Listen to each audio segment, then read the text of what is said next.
Hi, it's nice to be here. I'm Brian Ray. I had a chance to talk to a few of you while we were waiting to get started tonight. I want to tell you how much I appreciate to be able to be a part of a community or helping to aid a community where so many people come out on your own time because you're passionate and you care about what's happening. So my hat's off to you and all of the other community members I've met over the last day or so. I'm an engineer. I'm kind of boring, but what I wanted to highlight for you today was maybe just manage your expectations. First of all, I'm an engineer, so that should have kept them fairly low anyway. I'm not going to tell you what the solution is out here today. I don't know, and that's really up to you as the community to help decide that. I'm not here to bash or kill this project, and so I think that's really important. I'm a civil engineer.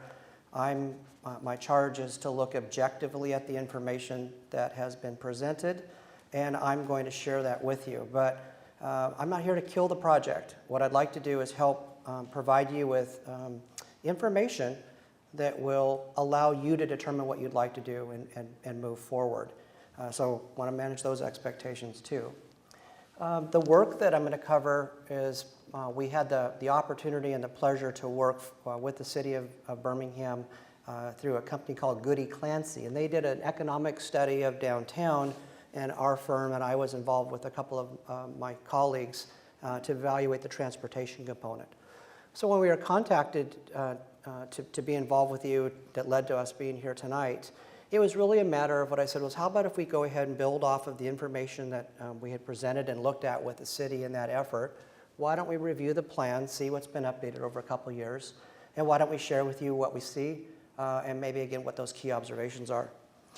What you're going to find, here's the disclaimer, just like they do in when you're buying a car at the end where they tell you all the things and there's only one of those cars and you can't really find it anyway.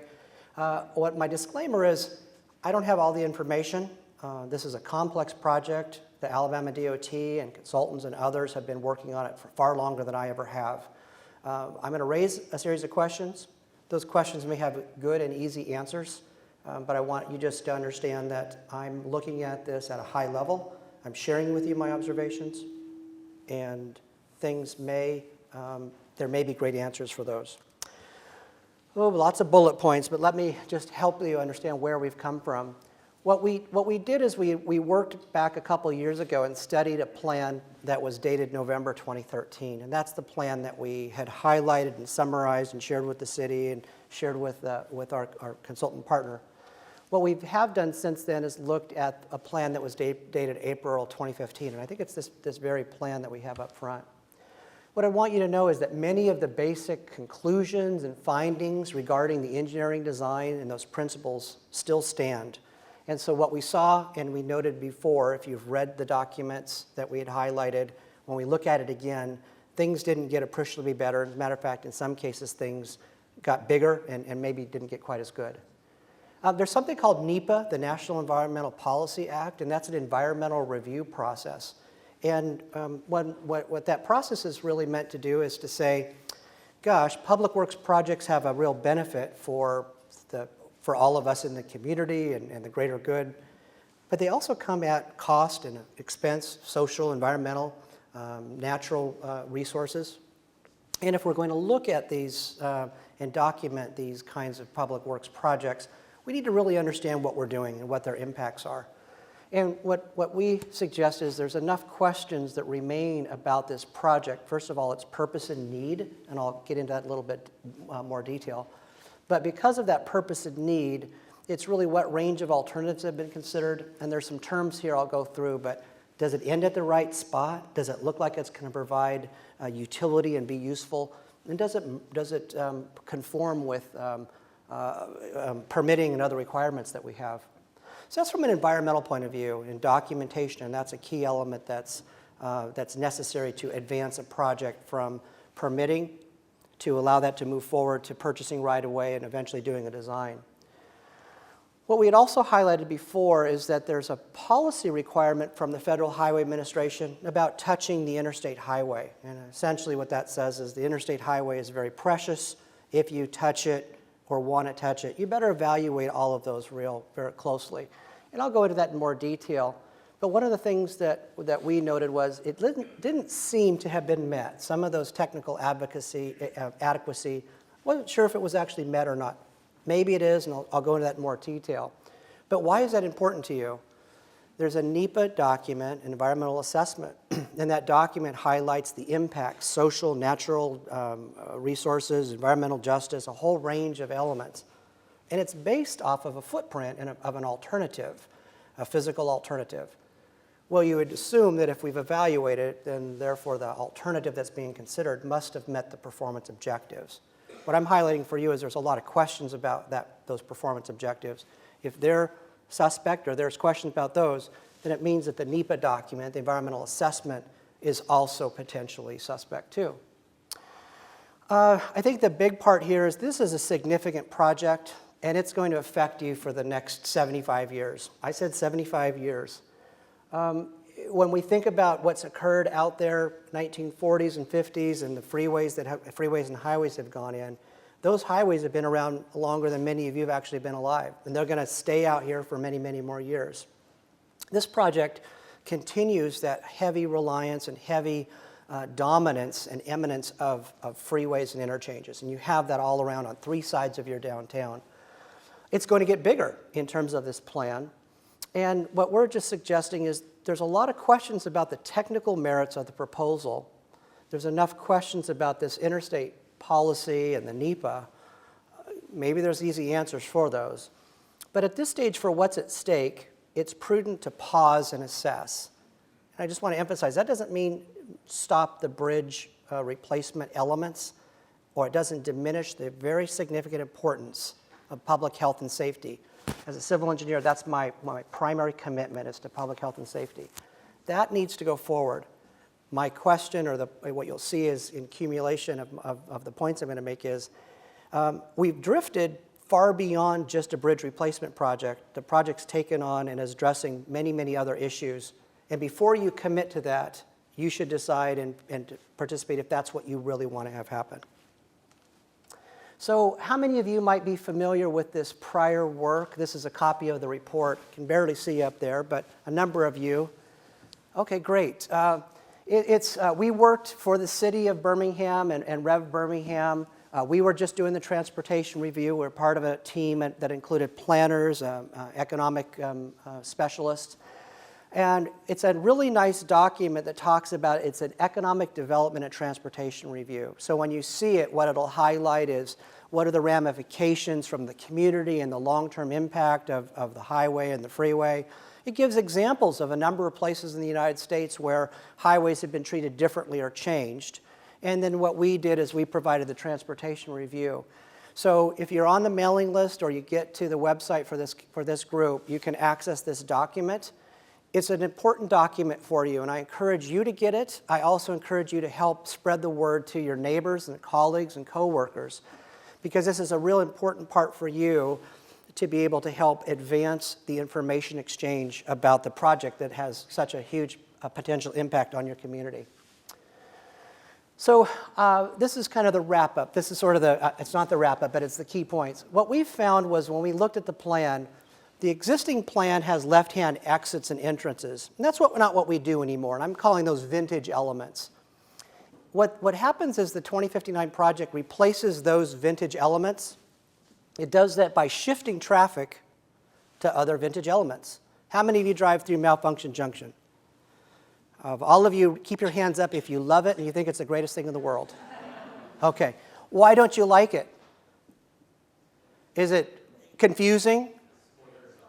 Is it kind of abrupt? You got exits on the left, narrow, curvy, sight distance. Yeah, it just doesn't feel good. What I'm going to show you is that a lot of what's happening at 2015 on the bridges pushes traffic, pushes and adds more to the Malfunction Junction. What's interesting is part of the purpose and need, which I'll go into in a few more slides, says we want to replace the bridge and replace those old freeway elements, those vintage elements, because we don't design highways like that anymore. What's interesting is the new designs that we're going to show you actually contain they keep the left-handed exits that are already in Malfunction Junction and they actually add to that in some spots. So it's taking old qualities that they don't want in one spot, letting those stay in other spots, and then adding new ones on top of that. This is a key theme, and if you get nothing from this presentation tonight, that it's essentially fixing the operations at one location on the 2059 bridge by moving the friction and all of the ramps to other spots. So if I have 2059 and it's operating out there in the morning, part of why it doesn't work is because there's entrance and exit ramps. Those cause turbulence, traffic changes, there's a lot of demand. If I take away those ramps, I create a pipe. How do you think a pipe operates? A lot of friction? No, it works really great. So that's why, in fact, that 2059 will work better in the future. It takes out those ramps. Those ramps have to go somewhere else. What I'll show you in a diagram is they go and they push traffic to other places. And I want you to understand that. I think that there are physical and traffic impacts and overall costs that might still be underrepresented, meaning the project continues to grow, and as it gets refined, I think there'll be more elements that likely, and I'll point out at least a couple of examples, where it's probably going to get bigger before it ever gets smaller again. And just in terms of me being an engineer and designing with current standards and modern principles, the designs themselves include a wide variety of elements that really aren't consistent with contemporary design. That's neither here nor there, but if we're going to be putting in a project and spending this kind of money, you kind of hope you're going to get something good from it.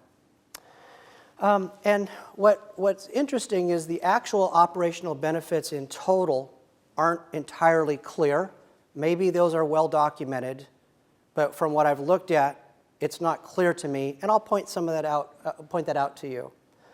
And this isn't really very exciting, but it is for me as an engineer, that signing and messaging, that if we think about going through a community that we have so many destinations, we have to have overhead signs, and we have to sequence those signs that say, downtown district, 2 miles, downtown district, 1 mile, downtown district, half a mile. Well, by the time we as engineers, we have to work with something called the Manual of Uniform Traffic Control Devices. And that talks a lot about how much messaging, how much information we can show to a driver and have them still comprehend what's going on. And signing is supposed to complement good roadway design. And there's a number of areas, and I'll show you one of those, where the signing is going to be so complex, I'm not sure that people are going to be able to understand it. I'm not sure that it's going to potentially be able to be in an ideal or an acceptable format. And the sequencing those signs that's so complex, I'm not sure how those pieces come together.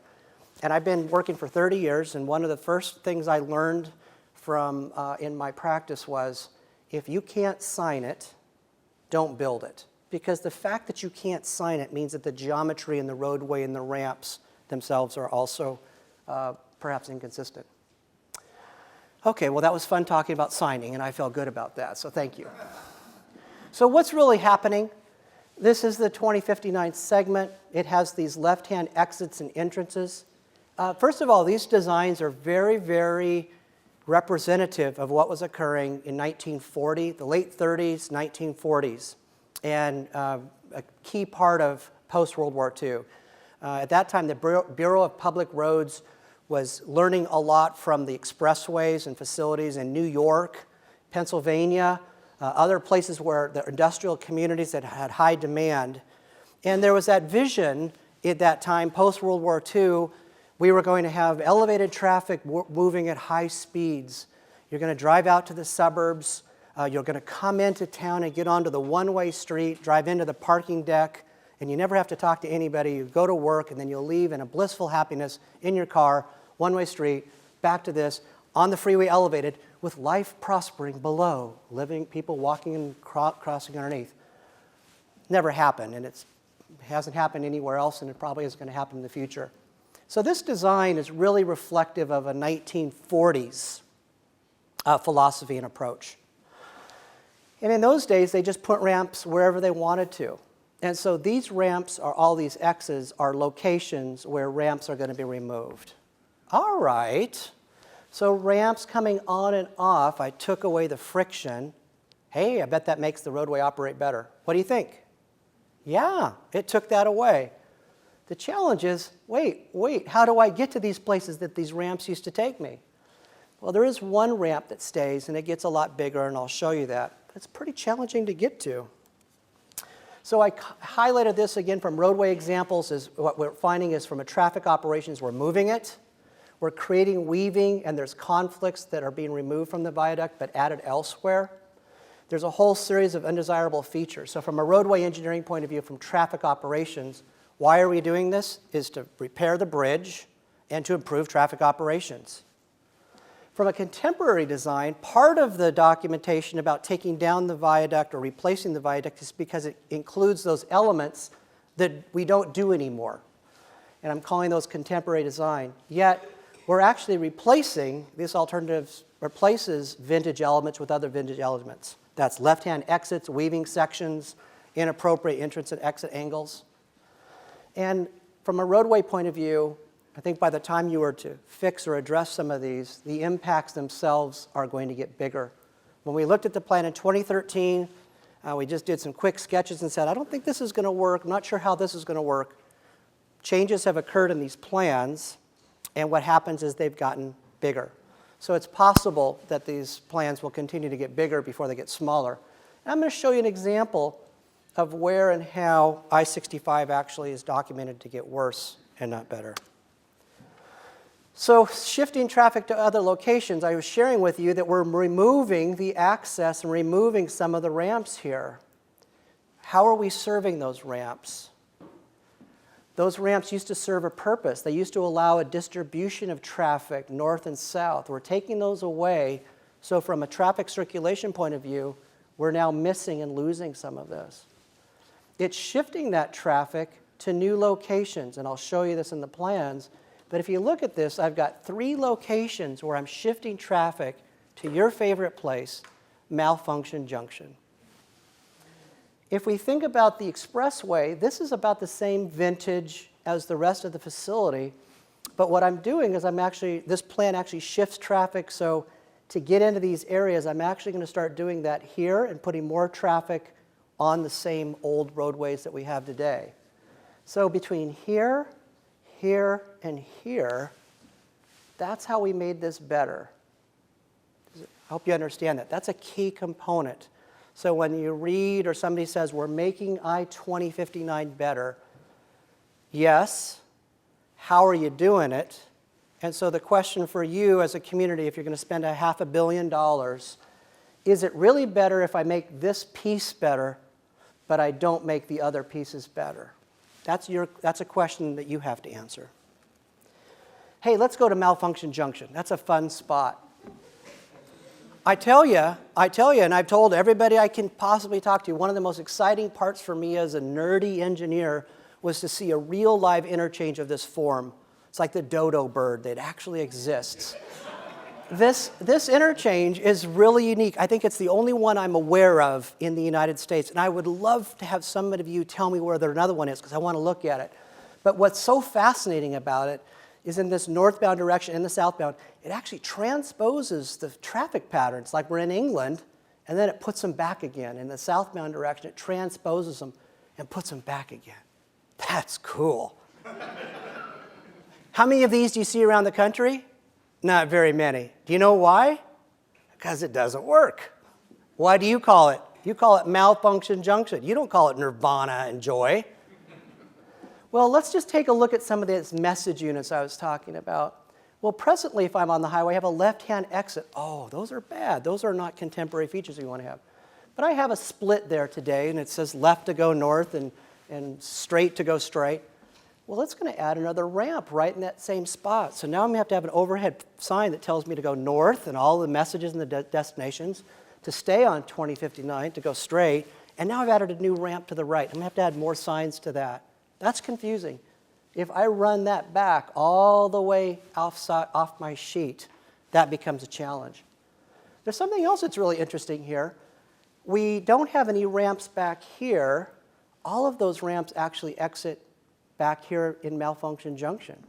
So I've got all my traffic that's coming in. It has to be over on the right side because it's going to exit here and come down and drive all the way around almost to 17th and get on. Other parts of it's going to continue here to get onto 65 South. Traffic is still continuing on. I've got it in the right lane to get to 17th. And that's the only ramp to get to 17th from here. So all that traffic's going to be over in this right lane because they all have to exit. You know what? If we look at the detail, you know how many lanes are right there? 2. 5 and 5. 2. That's pretty cool. Or is it? There is a ramp that comes down from here that exits on the left, a brand new ramp. It exits on the left and comes around, and it swings over the top and comes back through here, and then it all merges, and I'll show you that.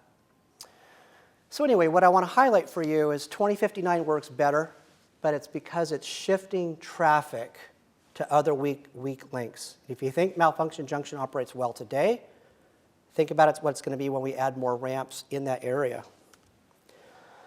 So, boy, that's a busy slide, isn't it? So this is information that came out of a report that I'll show you, but this is an interchange modification study that we had reviewed. And it's no doubt that travel times on 20 and 59 get better in the build scenario, meaning with a project. And the term LOS means level of service. And so that's just how we as engineers measure the quality of flow. A, like being a great student, is good. F isn't very good at all. So we don't like those Fs. We like As. What this is saying is that in a no-build condition, this is I-65 northbound and southbound. So I'm on I-65.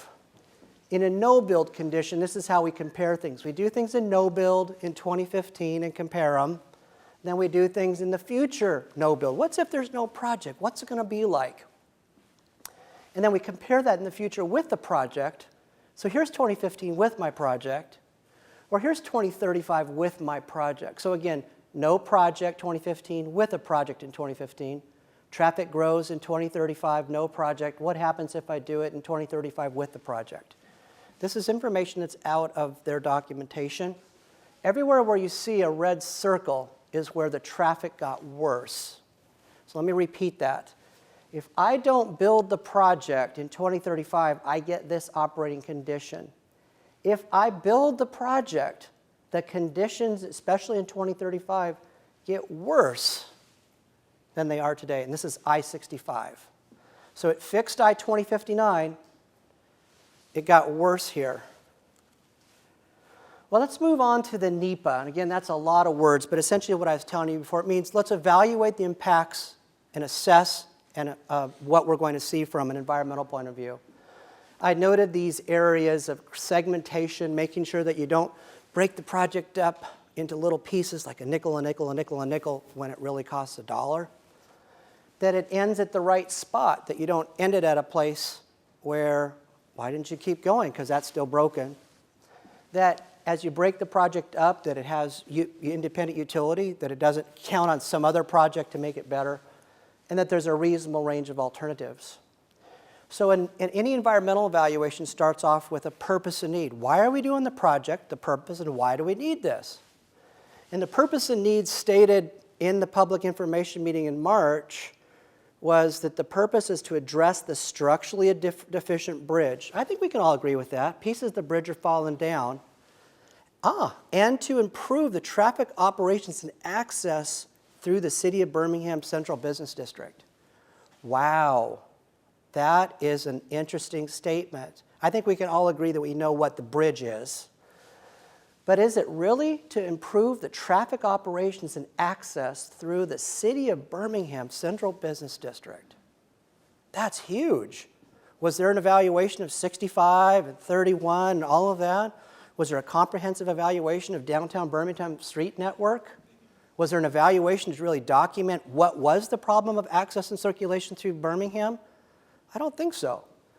So we can agree that there's a structurally deficient bridge. We can agree or understand why they wanted to fix the ramps. But is this really a project that's fixing access and circulation through downtown Birmingham? And that's really the question. Does this environmental assessment really address the near and long-term needs? there's no question about what this does, fix the bridge, but the project is now getting so big and covering so many ramps and so much freeway that in fact it's moving more to address the actual access and circulation than it is the bridge.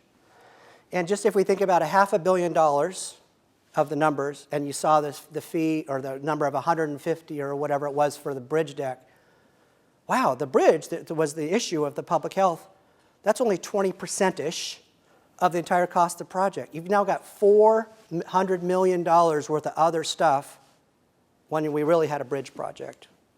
That's pretty wild.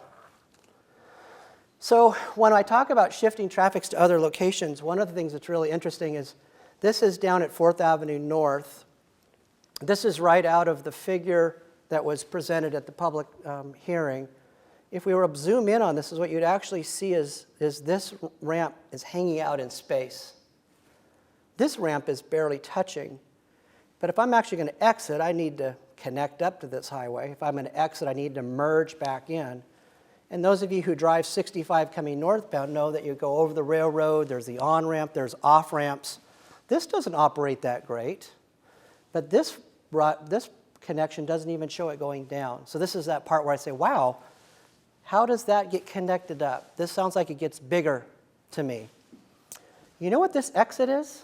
This exit is the exit that takes you all the way up to Malfunction Junction, around the interchange, eastbound, and to exit at 17th. So if you want to go downtown, you need to get off right there. That's pretty intuitive, isn't it? To get off at your ramp 2 miles before you go. Technical performance. And this is really just part of the Federal Highway Administration's role. But they have these policy requirements. And essentially what these policy requirements say is I just want to make sure that when I'm doing something interstate, I don't mess it up. I have to leave it better than I found it. And what we found is when we looked at the November 2013 plan, we didn't believe it addressed those 8 points. One was that the study that we were looking at, the alternative that we were given to look at in 2013 when we were involved, in their documentation was a different plan. Maybe it got updated, didn't see it, maybe it's out there. And when we look at the 2015 plan today, this plan, it also doesn't seem to have addressed those points. Maybe it did, but that's a real question. And so this is the document we reviewed April 2013. What's interesting, it's still, I love it, it's called a bridge replacement project. And yet what we're really looking at is really regional freeway access and circulation. So again, when we looked at it, it was based on a different plan.